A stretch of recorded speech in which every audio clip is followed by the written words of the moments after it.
To Europe now. The standoff has been going for weeks, but today Vladimir Putin has made a decisive and provocative move. He's officially declared via decree that Ukraine is rightfully part of Russia. He recognised two breakaway regions as independent entities. Then, without even waiting for the West to respond, he announced a so-called peacekeeping mission. Already there are unverified reports of trucks rolling into the Donbas region, and we are seeing an invasion, really, by another name, under the name of peacekeeping. The US, Europe and the UK have tried everything to pull Russia back from the brink of war. The threat of heavy sanctions, retaliation and even diplomacy appear to have been futile. So what will the West do next? Well, already reporters in Washington are being briefed that Russian troops in Donetsk and Luhansk alone may not warrant the swift and severe sanctions that President Biden had been threatening. It has just gone 1 o'clock in the morning in Kiev, and these are live pictures. All is pretty still for now. Of course, the capital is a long way from the Donbas region. Let's go live to Washington. Annalise Nelson joins us live there. So what is the latest? We're hearing reports already that it looks like the goalposts are being slightly shifted by the Biden administration.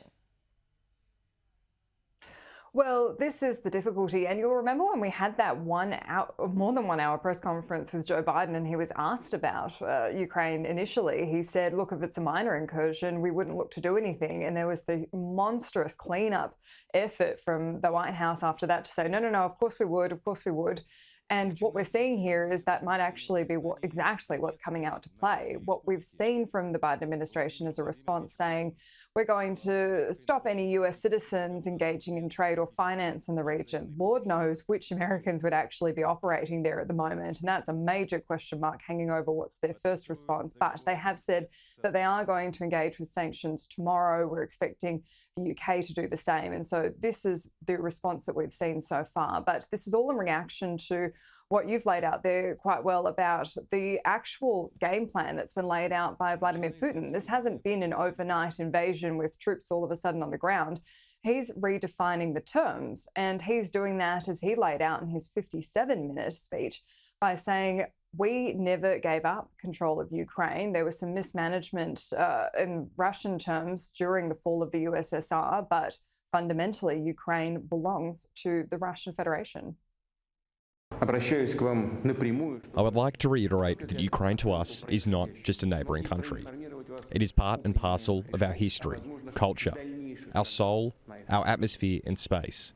It's our comrades, our people, not just colleagues or friends, but relatives, people tied to us with blood ties, family ties. So we have had a couple of statements come out from the White House now beyond that briefing phone call with the senior administration official. And what they're saying is that they are in contact with their allies, with France, with Germany, but they've also had a phone call of at least half an hour with Ukrainian President Zelensky. After that, they put out a statement saying President Biden strongly condemned Russian President Putin's decision to purportedly recognise the, quote, independence of the so-called DNR and LNR regions of Ukraine. He updated President Zelensky on the United States response, including our plan to issue sanctions. But this isn't the strong response that was promised that would automatically be triggered. The US mirrored the UK in saying that there were going to be harsh sanctions as soon as the first boot crossed the border.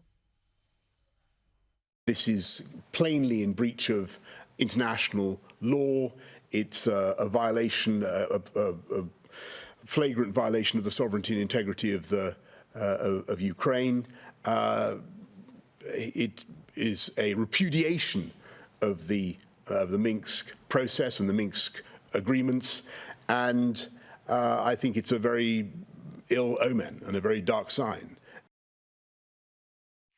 And Ukrainian President Vladimir Zelensky has, I'm getting all my words mixed up. The Ukrainian President Zelensky has said that they're going to speak to the United Nations Security Council. There's been a number of urgent representations made by Ukraine about this, and he's just put out a tweet saying, after the NSDC meeting, discussed the current situation with Boris Johnson. Now we are urgently preparing an address, and after that, talks with the EU president and also Erdogan. And so this shows just how far-reaching they are going in trying to push back. But The question is going to be, once they let them take over these two regions, which seems all but certain to happen now, what is the rest of the world going to do next? Yeah, that's right. And what does Russia do next as well? Does it make further incursions? Annalise, it's just gone 1 a.m. in Kiev. It's getting late there in Washington. Can we expect really nothing to happen until tomorrow morning?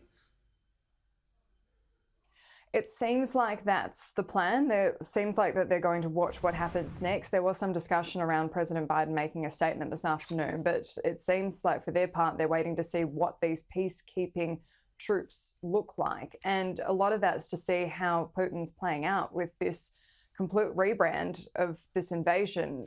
We saw those party scenes that they've been broadcasting on state media in Russia. They're trying to make out like this is a celebration and a homecoming. Of course, looked like it was about 10 or 20 people, nothing of any of the independent reporting we've seen from the region, but it doesn't look like we're going to have a strong response from either side tonight.